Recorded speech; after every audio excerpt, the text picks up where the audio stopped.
Assalamu alaikum dear students, hopefully you are all fine. Dear students, today we have to discuss chapter number 2. Important topic है 2.6 equation of motion. So students, equation of motion जो है, there are three basic equation of motion for all bodies moving with uniform acceleration. तो उन तमाम object के लिए जो कि यूनिफॉर्मली एक्सेलरेशन के साथ मूव कर रहे हो, उनके लिए जो सर आइजैक न्यूटन थे, साइंटिस्ट थे, उन्होंने इक्वेशन ऑफ मोशन सजेस्ट की थी. So students, equation of motion के अंदर बेसिकली जो है वो रिलेशन होता है, क्योंकि ये इक्वेशन जो है वो रिलेट करती है किन चीजों को, इनिशियल वेलोसिटी को जिसको हम वी आई से डिनोट करते हैं, फाइनल वेलोसिटी जिसको हम वी एफ से डिनोट करते हैं, एक्सेलरेशन किसी भी ऑब्जेक्ट का, क्योंकि एक्सेलरेशन आपको पता है time rate of change of velocity को हम कहते हैं, तो एक्सेलरेशन यानी कि जिसको हम ए से डिनोट कर रहे हैं, और फाइनली जो है हमारे पास टाइम, क्योंकि किसी भी ऑब्जेक्ट की जो मोशन होती है वो एक टाइम इंटरवल के अंदर हो रही होती है. एंड लास्ट में distance covered by an object जो कि एस से डिनोट हो रहा है. So students, for derivation of each we will assume the motion of object is along straight line. So students, अगर हमने इन सब इक्वेशन ऑफ मोशन से रिजल्ट निकालने, इनकी डेरिवेशन करनी है, तो हमें एज्यूम करना पड़ेगा कि जो ऑब्जेक्ट है, जो कि ऑब्जेक्ट आपका मूव कर रहा है, वो स्ट्रेट लाइन में मूव कर रहा है. So now equation, so students first जो है हमें देखना पड़ेगा फर्स्ट इक्वेशन ऑफ मोशन. चलिए स्टूडेंट्स, अब मूव करते हैं फर्स्ट इक्वेशन ऑफ मोशन के लिए. स्टूडेंट, जो भी आपके पास इक्वेशन ऑफ मोशन हो, चाहे वो फर्स्ट हो, चाहे सेकंड हो, चाहे थर्ड हो, उसके लिए हमें एक ग्राफ को देखना पड़ेगा, क्योंकि आपको पता है कि इक्वेशन ऑफ मोशन से पहले जो है हमने स्टडी किया हुआ था कि कोई भी ऑब्जेक्ट जो कि स्पीड और टाइम के अंदर मूव कर रहा हो, तो उसके लिए जो हमारे पास ग्राफ बनता है, और जो ग्राफ होता है वो असल में आपको एक शेडेड रीजन दे रहा होता है. सो स्टूडेंट्स, हम इसके लिए कंसिडर करेंगे कि जो आपका ऑब्जेक्ट है वो मूव कर रहा है किसके साथ जी, आपका जो ऑब्जेक्ट है वो यूनिफॉर्म एक्सेलरेशन के साथ मूव कर रहा है, और जो ऑब्जेक्ट है उसकी जो मोशन है वो स्ट्रेट लाइन मोशन है. So student, straight line motion और यूनिफॉर्म एक्सेलरेशन के साथ जब कोई भी ऑब्जेक्ट मूव करता है तो उसका जो ग्राफ होता है वो कुछ इस फॉर्म में आपके सामने नजर आ रहा होता है. सो स्टूडेंट्स, हमने अपनी आसानी के लिए ग्राफ को जो है वो लेबल कर लिया है कुछ इस तरह से कि जो ग्राफ है उसका जो स्टार्टिंग पॉइंट है उसको हमने ओ कह दिया है, वेयर एज यहाँ पे जो है उसकी इनिशियल वेलोसिटी इसको हम वी आई से डिनोट कर रहे हैं, और ऑब्जेक्ट जहाँ पे बी पॉइंट पे आके रुक गया उसकी फाइनल वेलोसिटी इसको हम वी एफ से डिनोट कर रहे हैं. सो स्टूडेंट्स, यहाँ पे जो है आपको पता चल रहा है कि दो हमारे पास पोर्शन बन रहे हैं, एक एरिया जो है वो रेक्टेंगल का है, दूसरा एरिया आपके पास ट्राइंगल का है. So students, let's move towards the derivation of first equation of motion. So students, slope of line A B gives acceleration of a body. यहाँ पे जो आपको नजर आ रहा है पॉइंट ए से लेके बी तक एक स्लोप ड्रॉ हो रहा है जिसको हम रेड लाइन से डिनोट किया. तो ए बी की जो लाइन है ये आपको क्या दे रही है, ये आपको एक्सेलरेशन दे रही है. ठीक है जी, क्या दे रही है जी, एक्सेलरेशन दे रही है. अब स्टूडेंट्स, यहाँ पे जो है slope of line A B जो कि आपको एक्सेलरेशन ए दे रही है, उसको उन्होंने further B C divided by A C की रेशियो में सेपरेट किया हुआ है. अब स्टूडेंट्स, यहाँ पे ये चीज आपके पास कैसे आई है, फ्रॉम ट्रिग्नोमेट्री. आप ट्रिग्नोमेट्री में देख सकते हैं कि आपके पास जो है ट्रिग्नोमेट्रिक रेशियो क्या होती है. अगर आपके पास एक राइट एंगल ट्राइंगल बन रही हो जो कि ए बी और सी आपको नजर आ रहा है, जिसमें आपको पता है कि ये वाला जो रीजन है वो हाइपोटेनस कहलाता है, ये वाला बेस कहलाता है, और जो ये वाला जो रीजन है इसको हम परपेंडिकुलर कहते हैं. सो स्टूडेंट्स, जो स्लोप है, स्लोप इस टाइम यहाँ पे कहाँ पे मौजूद है, स्लोप जो है वो ए बी, ये लाइन ये शो कर रहा है स्लोप. सो नाउ स्टूडेंट्स, जो स्लोप है वो basically from the trigonometric ratio, वो रेशियो होती है किसके, B C divide by A सी. क्या बी सी का रीजन क्या है जी, परपेंडिकुलर, और उसके बाद आपके पास ए सी का रीजन क्या है, वो बेस है.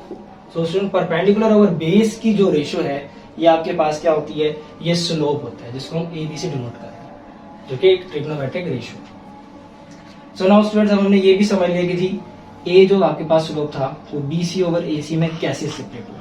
नाउ स्टूडेंट्स, उन्होंने बी सी और ए सी की जो रेशियो थी उसको उन्होंने फर्दर कैसे लिखा जी, बी सी जो इक्वल है B D minus C D के. अब students, B D minus C D ये चीज आपके पास कैसे आई है, इसको समझने के लिए मैंने यहाँ पे आपके सामने जो है वो कुछ मार्कर से लाइन्स लगाएंगे. सो स्टूडेंट्स, कंसिडर कर लें जो ब्लैक पूरी की पूरी आपके पास एक कलर लाइन है, ये आपके पास क्या चीज है, ये एक रीजन है जो कि किसको शो कर रहा है, बी टू डी को, बी से डी को शो कर रहा है.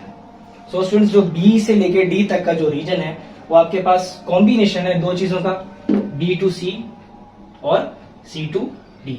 सो स्टूडेंट्स, अगर मैंने फाइंड करना है, मैंने बी सी का रीजन फाइंड करना है जो कि रेड लाइन है, अगर मैंने रेड फाइंड करना है तो मेरे पास क्या होगा, मैं इस पूरे ब्लैक में से ग्रीन का पोर्शन माइनस कर दूंगा तो मेरे पास रेड वाला पोर्शन आ जाएगा। सो स्टूडेंट्स इसके लिए हमने किया क्या, बी डी जो है हमारे पास बी जो कि बी डी हमारे पास कौन सा रीजन बन रहा था, ब्लैक रीजन था। ब्लैक रीजन को हमने माइनस किया किससे जी, सी डी से। सी डी कौन सा है, ग्रीन रीजन है। सो स्टूडेंट्स ये काम जो आपको वहां पे नजर आ रहा है, बेसिकली हमने ये काम यहाँ पे ग्राफ में इस तरह से किया है कि जी बी डी जो आपके पास पोर्शन था, जो कि पूरा रीजन था, उसमें से हमने सी डी के रीजन को माइनस किया। सो स्टूडेंट्स जो वहां पे बी डी का जो रीजन है उसको हम ग्राफ में इस तरह से समझ सकते हैं यहाँ पे आपके पास कि बी डी जो है, बी डी का जो रीजन था उसको हमने माइनस कर दिया किससे, सी डी के साथ। यानी इस पूरे बड़ी लेंथ में से मैंने इस छोटी लेंथ को माइनस किया तो मेरे पास क्या बच गया, बी सी का पोर्शन आ गया, जिसको हमने ग्राफ में यहाँ पे बी सी की इक्वल किया, B C equal to B D minus C D आएगा और ए सी की जगह ए सी आएगा। सो नाउ स्टूडेंट्स अब जो बाकी जो वैल्यूज है उसको हम सब्स्टिट्यूट करेंगे अपने ग्राफ की वेरिएबल्स के अंदर। जैसे कि आपको नजर आ रहा है जो बी डी है वो किसके इक्वल है जी, वो वी एफ के इक्वल है। बी डी कैसे वी एफ के इक्वल हुआ, आप देखें जी बी आपके पास ये है, इस पॉइंट से लेके इस पॉइंट तक की जो लेंथ है जो आपके पास वहां पे आप देखेंगे तो वो किसको बना रही है जी, वी एफ को मिला रही है। तो इसलिए हमने बी डी की जगह क्या वैल्यू पुट की, वी एफ की वैल्यू पुट की। सो स्टूडेंट जो दूसरी वैल्यू हमने सब्स्टिट्यूट की है C D equal to V I. अब वो कैसे जी, देखें जी पॉइंट डी से लेके सी तक का जो आपके पास लेंथ है, जो आपके पास डिस्टेंस आ रही है, वो ग्राफ में वहां पे किस पोर्शन को शो कर रही है, वी आई को शो कर रही है, यानी कि इनिशियल वेलोसिटी को शो कर रही है। सो स्टूडेंट्स इनिशियल वेलोसिटी की जगह हमने सी डी की वैल्यू पुट कर दी और फाइनली ओ डी जो है वो टाइम के इक्वल है। अब देखें स्टूडेंट्स ओ डी जो है ये वाली लेंथ है, ये पॉइंट है ओ डी, जो कि किसको शो करिए ग्राफ में, टाइम को शो करिए, क्योंकि ये स्पीड टाइम ग्राफ है और एक्स एक्सिस पे हमने टाइम को सपोज किया हुआ है, whereas वाई एक्सिस पे हमने स्पीड को लिया हुआ है। सो स्टूडेंट्स इन वैल्यू को जो है हमने इनके जो है ना सब्स्टिट्यूट कर दिया है। अब फाइनली जो है, क्योंकि हमने स्टार्ट बात कहाँ से की थी, slope of line A B से की थी, जो कि आपके पास एक्सेलरेशन होता है। सो स्टूडेंट्स एक्सेलरेशन के लिए अब हम वैल्यूज को सब्स्टिट्यूट करेंगे। बी डी की जगह मैं क्या लिखूंगा जी, बी डी की जगह वी एफ, वहां पे माइनस था तो माइनस आ जाएगा, और सी डी की जगह क्या लिखेंगे जी, सी डी की जगह हम वी आई लिख देंगे। ठीक है, अब ये चीज डिवाइड किससे हो रही थी, ये चीज डिवाइड हो रही थी आपके पास ए सी के पोर्शन से। अब ए सी का पोर्शन क्या चीज है जी, ए सी का पोर्शन जो है वो आपके पास टाइम के इक्वल है, यानी कि ए सी इक्वल टू ओ डी आ जाएगा।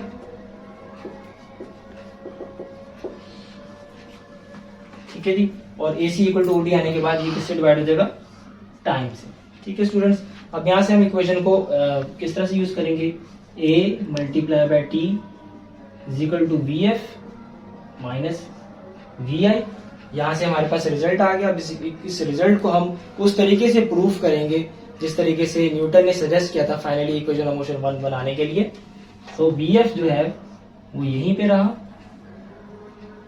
और ए टी के साथ जो ये आपको नजर आ रहा है माइनस वी आई का जो पोर्शन है, ये उधर जाके प्लस में हो जाएगा, A T plus V I. So students अब इसको अगर हम यहाँ पे थोड़ा सा क्लियर करके लिख लें कि हमारे पास जो फाइनली इक्वेशन जो बनी है वो V F is equal to V I plus A T. ये आपके पास जो है ये फाइनली ये इक्वेशन ऑफ मोशन जो फर्स्ट थी वो हमने प्रूव कर दी। सो स्टूडेंट्स वंस अगेन अगर थोड़ा सा हम इसको समराइज करें अपने पॉइंट्स को, इक्वेशन ऑफ मोशन 1 को, तो इक्वेशन ऑफ मोशन 1 के अंदर आपके पास slope of line A B बन रही थी, जो कि इसको हमने एक्सेलरेशन का नाम दिया था। Slope of line A B जो है एक्सेलरेशन जो आपको था, जो आपको मिल रहा था, उसमें हमने ट्रिग्नोमेट्रिक रेशियो को यूज किया। उन रेशियोज को यूज करते हुए हमने वैल्यूज को सब्स्टिट्यूट किया और फाइनली हमारे पास जो ग्राफ में जो पॉइंट्स थे वी आई और वी एफ, उनकी वैल्यूज को पुट करने के बाद हमारे पास फाइनली ये इक्वेशन बन गई V F is equal to V I plus A T, जिसको हम फर्स्ट इक्वेशन ऑफ मोशन कह रहे हैं। So students still any type of confusion, अगर आपको कोई भी कंफ्यूजन है तो आप कॉन्टैक्ट कर सकते हैं, और जो है हमारे प्रीवियस वीडियो को देखें, उनको वॉच करें, और आपसे मैं रिक्वेस्ट करूंगा कि हमारे चैनल को जरूर सब्सक्राइब करें। Thank you so much.